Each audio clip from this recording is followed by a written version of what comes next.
Sveiki, mokiniai! Kokios gražios jūsų šypsenos, spindi balti dantys. Bet ar žinote, kad yra daug daugiau nei atrodo iš pirmo žvilgsnio? Kiekvienas dantis turi daug skirtingų dalių ir funkcijų. Dantis vaidina labai svarbų vaidmenį mūsų gyvenime. Jie ne tik leidžia mums valgyti, bet ir padeda kalbėti. Taigi, šiandien kalbame apie dantis.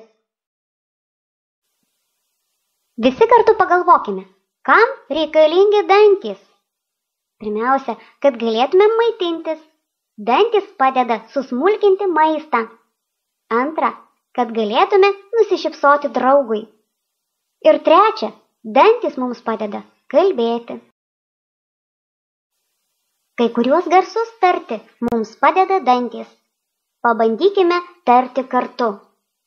C, D, P, L, N, S, T, V, Z. Jaučiate, kaip prie dantų liečiasi liežuvis arba lūpos. Veidrodėlio pagalba apžiūrėkite savo dantis arba pažvelkite į draugo šypseną. Jūs galite pamatyti rožinę dalį, iš kurios išaugę dantys, vadinama dantenomis. Visa balta danties dalis vadinama karūna, ji padengta emaliu. Ne visas dantis matosi iš išorės. Štai kaip dantis atrodo po skersinio pjūvio, kiek daug paslėpta po emaliu ir dantenomis. Po emaliu yra dentinas, jis sudaro didžiausią danties dalį. Jis taip pat labai svarbus. Dentinas saugo giliausią danties dalį pulpą. Pulpoje yra nervų šaknis ir kraujagyslės. Tikriausiai pastebėjote, kad jūsų dantis yra kelių rūšių. Kiekvienas jų turi savo funkcijas. Priekiniai dantys vadinami kandžiais. Jų yra 4 ant viršutinio žandikaulio ir 4 ant apatinio. Kandžiai yra kaip mažyčiai kaltai, šiek tiek aštrūs ir skirti maistui atkąsti. Toliau yra iltiniai dantys. Jų yra iš viso 4, 2 ant viršutinio žandikaulio ir 2 ant apatinio. Kadangi šie dantys yra smailūs ir aštrūs, jie skirti maistui sugriebti ir plėšti. Toliau esantys dantys vadinami prieškrūminiais. Jie yra 8, 4 ant viršutinio žandikaulio ir 4 ant apatinio žandikaulio. Jų forma visiškai kitokia nei kandžių ar ilčių. Prieškrūminiai dantys yra platesni ir stipresni, turi griovelius, kurie labai tinka maistui smulkinti ir malti. Krūminiai dantys yra dar stipresni ir platesni nei prieškrūminiai. Jie turi daugiau griovelių. Krūminiai dantys glaudžiai bendradarbiauja su liežuviu, padedant jums nuryti maistą.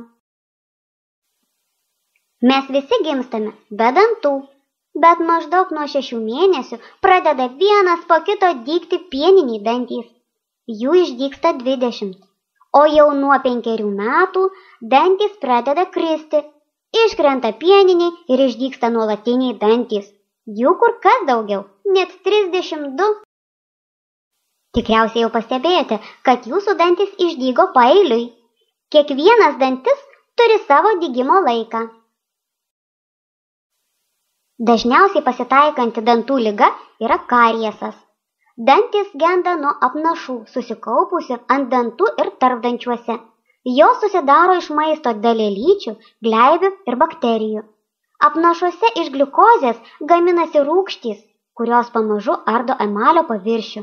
Po kiek laiko atsiranda dantų ligos.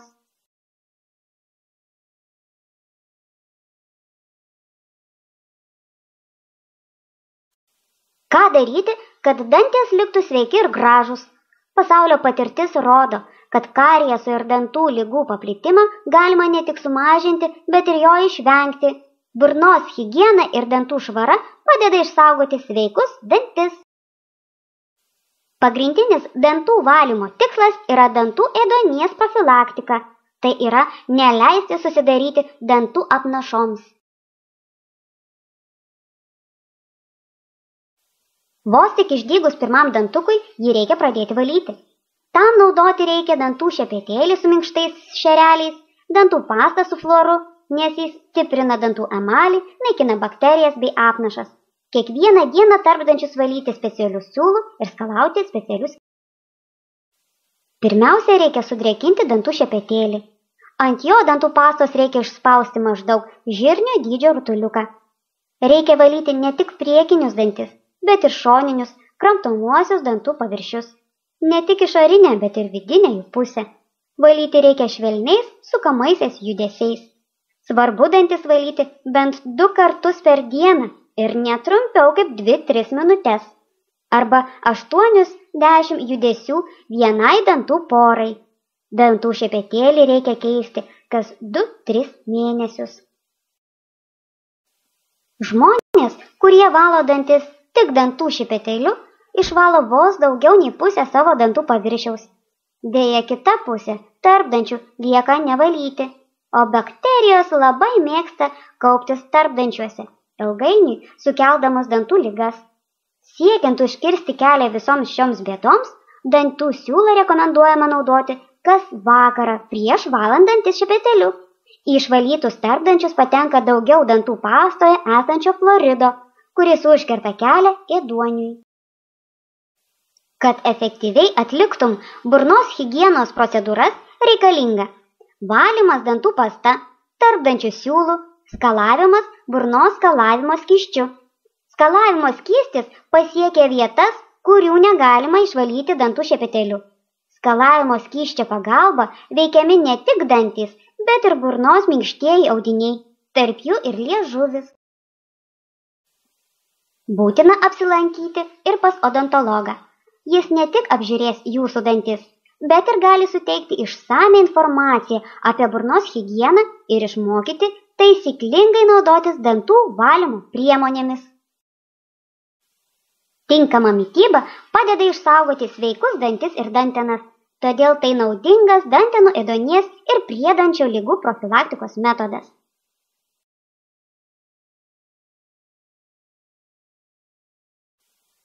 Kad dantys būtų stiprus ir sveiki, žmogaus organizmas turi gauti pakankamai kalcio, fosforo, magnio, vitamino C ir D bei fluoro. Jų yra visuose pagrindinių rūšių produktuose, kaip antai vaisiuose, daržovėse, duonoje, javainiuose, pieno produktuose, ankštiniuose augaluose. Reiktų vengti saldumynų, tokių kaip saldainių, sausainių, pyragaičių, uogienės ir konservuotų produktų, į kuriuos pridėta cukraus, nes apnašuose iš gliukozės gaminasi rūgštys, kurios pamažu ardo emalio paviršių. Reikia gerti daug vandens. Vanduo natūraliai valo burnos ertmę. Kramtomoji guma skatina seilių gamybą. Atsiradus jų daugiau, geriau apiplaunami dantys ir iš apnašų pašalinamos rūgštys. O dabar pakartokim. Skaitykime kartu. Apsaugoti dantis nuo gedimo padeda dantų valymas ne mažiau kaip 2 kartus per dieną, dantų pastos su fluoru naudojimas, sveikas maistas, daug vaisių ir daržovių, vengimas saldumynų ir saldžių gėrimų, reguliarus dantų tikrinimas pas gydytoją odontologą. Jau seniai apskaičiuota, jog dantų ligų profilaktika yra apie 40 kartų pigesnė nei gydymas. Kariesas dažniausiai prasideda vaikystėje ir norint išvengti nemalonių ir brangių procedūrų odontologo kabinete, reikia kruopščiai prižiūrėti savo dantis namuose ir nepamiršti profilaktiškai apsilankyti pas odontologą ir laikytis jo nurodymų ir rekomendacijų. Gražios jums šypsenos! Pasirinkite užduotį